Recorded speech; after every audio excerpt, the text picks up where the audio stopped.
जब हनुमान जी लंका गए तो मैनाक पर्वत ने रोका कि थोड़ा विश्राम कर लीजिए। हनुमान जी बोले, राम काज कीन्हे बिनु मोहि कहाँ विश्राम। जब तक अपने लक्ष्य को प्राप्त ना कर लो तब तक विश्राम नहीं करना चाहिए। लक्ष्य की ओर बिल्कुल लगन लगाकर डट कर, जैसे अर्जुन से गुरुजी ने पूछा क्या नजर आ रहा है, अर्जुन ने कहा केवल चिड़िया की आंख नजर आ रही है।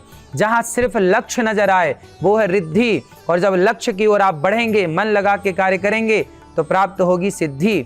तो गणेश जी की उपासना करने से मन भी अपने लक्ष्य में लगता है और वह मन लग करके आपको सफल भी बनाता है। तो रिद्धि सिद्धि की प्राप्ति गणेश जी की उपासना से ही होगी। तो आप निश्चित गणेश जी की उपासना में लगे रहें, सबको गणेश जी की उपासना में लगाएं। जय गणेश, जय श्रीमन नारायण। जब गणेश जी की उपासना आप करते हैं तो रिद्धि सिद्धि तो प्राप्त होती हैं, साथ में शुभ। जब सिद्धि प्राप्त होती है तो सबको शुभ ही शुभ होता है, शुभ और लाभ। जब आप शुभ कार्य करते हैं, अच्छे कार्य करते हैं तो निश्चित लाभ होता है। और लाभ का उल्टा क्या हुआ? भला। जब आप किसी का भला करते हैं, किसी दीन दुखी को भोजन कराते हैं, किसी प्यासे को पानी पिलाते हैं, जब आप किसी का भला करते हैं तो भला का उल्टा होता है लाभ।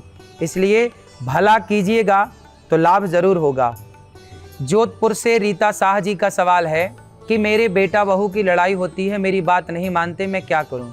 आप अपने बेटा बहू से कहो कि वह सत्संग करना स्टार्ट करें, कथा सुनना स्टार्ट करें। जीवन में जब नेगेटिविटी भर जाए, नकारात्मकता भर जाए तो सकारात्मकता से अपने आप को भर लेना चाहिए। पति पत्नी की लड़ाई इसलिए होती है कि समर्पण नहीं हो पाता। आपके पति पत्नी की लड़ाई में सबसे बड़ा कारण हो सकता है कि आपके अंदर सहनशीलता नहीं है। आप अपने भीतर की सहनशीलता बढ़ाइए और आप चुप रहना सीखिए। यदि पति कुछ कह दे तो पत्नी थोड़ा चुप रह ले, पति कुछ कह दे थोड़ा पत्नी चुप रह ले। सहनशीलता जहाँ होगी वहाँ रिश्ते निभेंगे, रिश्ते चलेंगे। इसलिए आप जी को चाहिए कि आप प्रेम पूर्वक चुप रह करके अपने रिश्तों को निभाएं। बाल्टी जब कुएं में उतरती है तो झुकती है, यदि ना झुके तो वो कभी नहीं भरती। तो जब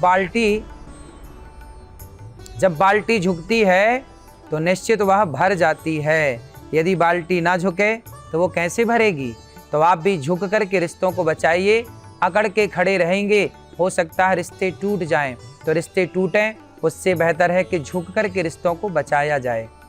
आज का मंत्र, शरद पूर्णिमा का पावन पर्व है। आप जब खीर बना करके अपने छत में रखें तो आप निश्चित क्लीम बीज मंत्र बोलें। क्लीम, जब भगवान श्री कृष्ण ने बांसुरी बजाई गोपियों को बुलाने के लिए तो क्लीम बीज मंत्र छोड़ा, क्लीम क्लीम। तो आप भी श्रीमन नारायण श्रीमन नारायण श्रीमन नारायण श्रीमन नारायण का जाप करते हुए खीर बनाएं और श्रीमन नारायण जपते हुए खीर छत पर रखें। और जब चंद्रमा का पूरा प्रकाश खीर पर पड़े तो वह तुलसी पत्ता डाल करके खीर का भोग भगवान जी को लगाकर और श्रीमन नारायण को समर्पित करके, भगवान श्री कृष्ण को समर्पित करके और सब परिवार आप उस खीर प्रसाद को ग्रहण करें। राधे राधे। कल बात करेंगे पूर्णिमा पर।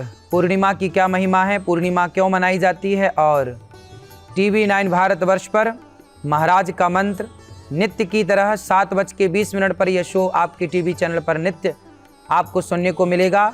आप प्रातः सुबह 7:20 पर महाराज का मंत्र कार्यक्रम अवश्य देखें TV9 भारतवर्ष पर।